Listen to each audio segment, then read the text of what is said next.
So, Jessi, why don't you give a quick introduction of who you are and what you do? Okay. So I am Jessi McCoy, the Assistant Market Center Administrator for Keller Williams Elite, our Owensboro, Elizabethtown, and Madisonville offices.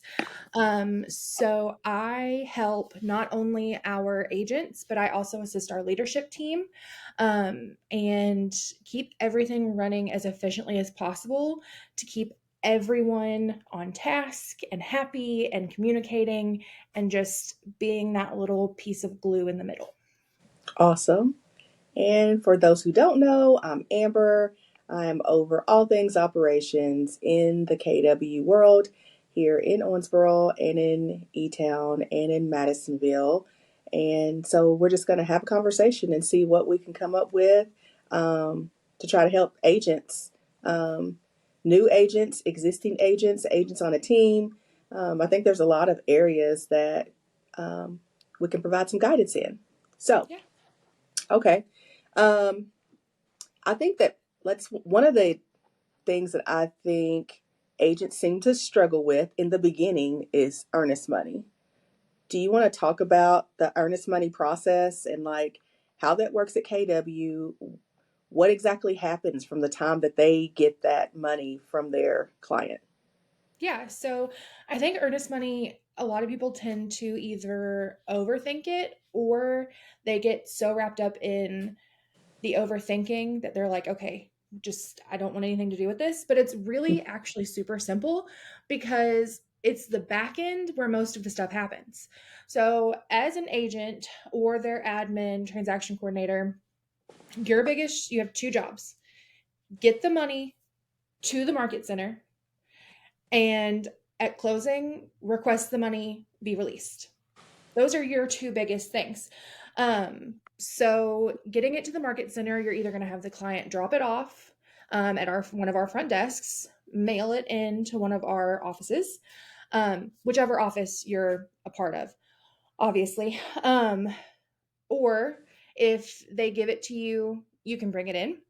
And then in Owensboro, we also have Earnest set up, um, which is a program that a lot of agents use. That's really cool because it just direct deposits and tracks and everything for you.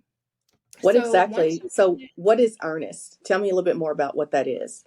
so Earnest is the best way to think of it is like Venmo or PayPal for real estate earnest money deposits.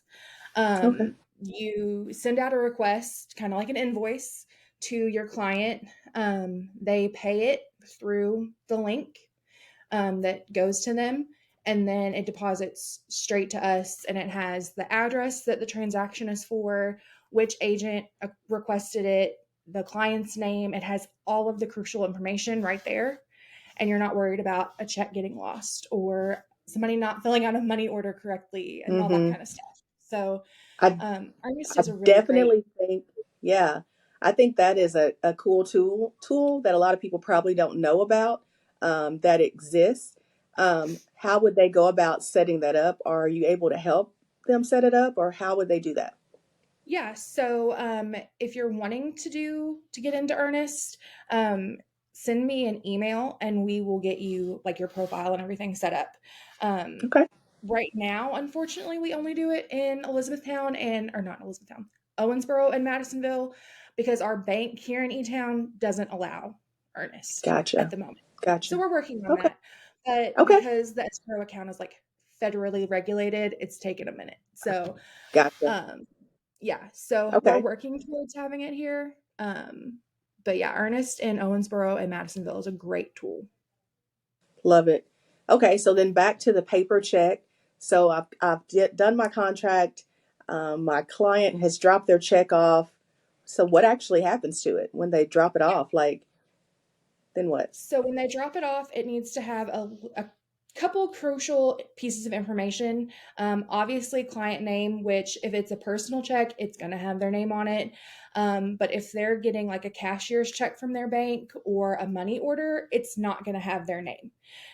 So that's one thing we need is the name, the transaction address for whatever they're buying, and then the agent's name. is really important because we don't always have the opportunities in command already.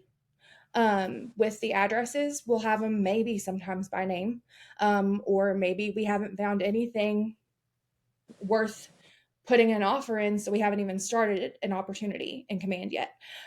So those three pieces of information, client name, transaction address, agent name, are all needed when the check is dropped off.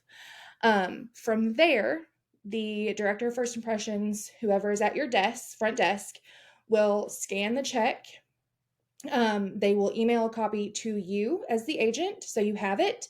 If we already have an opportunity in command, it will go into that opportunity for you.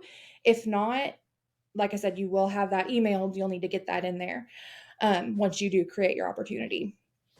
And then from there, it's super simple. We deposit it into our escrow account, which is a federally regulated account. Nothing but earnest money goes into or comes out of that account. And it just sits there until you all are ready to close, or if it unfortunately have a contract termination, at that point we would release it also. And it just sits there and it just hangs out. And then when you all are ready to close, we really prefer, like, if you get that clear to close, release your earnest money, because it is easier to have that money either sitting at title if you do an e-check, or like having it in your folder knowing that this is going to closing, than saying, oh crap, it's 7 o'clock morning of closing, how am I going to Mm-hmm. get this earnest money, what am I going to do? Right. So that being said, my tip is clear to close, get my earnest money.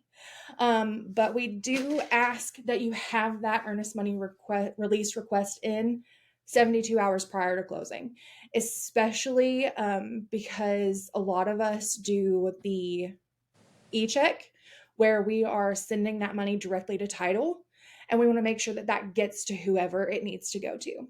Okay. That way, that gap of time gives us a little extra padding in case someone's on vacation, or any of the million things that go wrong in technology can happen. Mm-hmm. um, but also that gives us time to get that check printed for you if you're going to have a physical check, to either pick up or mail, etc. Now, because mail does take longer, you're going to want to request those at least a week in advance if you want it mailed to title. Just because once we put it out there, it's no longer in our hands. But Right. um, yeah, it's a really, really simple process that I think is like really easy to overthink, because it is such an important thing that you have to process. Mm-hmm. So, So, okay, let's just say I'm that agent that I forgot.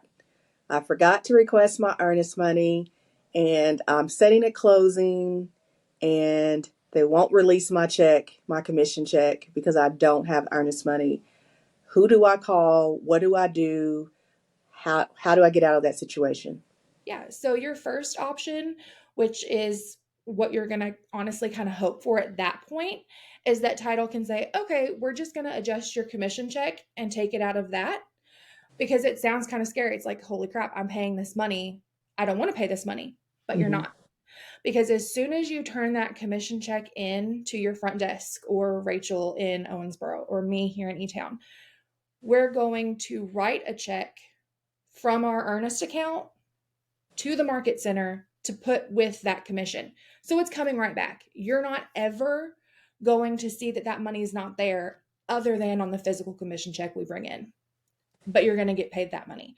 So that's your first like hope, and that's your first line of action, is to ask title, hey, can we just take it out of my commission? Okay. Because then you don't have to worry about trying to get a hold of anybody, or someone's in a meeting, or someone's sick. Okay. So if they cannot, your next step is to reach out to me. I manage everything about our earnest money, um, because it is so linear. We want to keep it like Mm-hmm. as on point as possible. So you can email or text me. I would either text or call me because I don't always see emails. Right. So if you are at closing, they're like, we're just going to sit here till you have it, call me. Pick up the Mm-hmm. phone, call me. If I don't answer, hammer dial me because I'll be like, okay, I got to step out of this meeting. Let me take this call. Okay. Um, and we'll get it figured out because we can send an e-check. And as long as they give us a valid email, they will have that e-check right then and they can Awesome. print it and do whatever they need to. Awesome. So, of course, we don't recommend waiting by any means Yes. because that brings a lot of stress on everyone. But if you are in that situation, we do have the means of fixing it and getting you taken care of. So, hopefully, we can do it the first way and request it a couple of days in advance, and we're all prepared. But we also know that things happen, and sometimes closings happen all of a sudden, and a last minute clear to close, and we need a little rush to it. We are here to support you, and we will figure out how to make it happen for you. So, Jessi, what's the phone number you said is best if they're in an emergency to just call you? Where should they call? Yeah. So it's just my personal cell. It's 270-668-5915. And I have all of our agents' numbers saved in my phone. So I'll know it's you and be like, hey, what can I do for you? I got you. Awesome. Of course you do. Okay. Great. Okay. Well, I think that we've covered all things about EMD. So we will chat next time. Yeah, absolutely. Bye.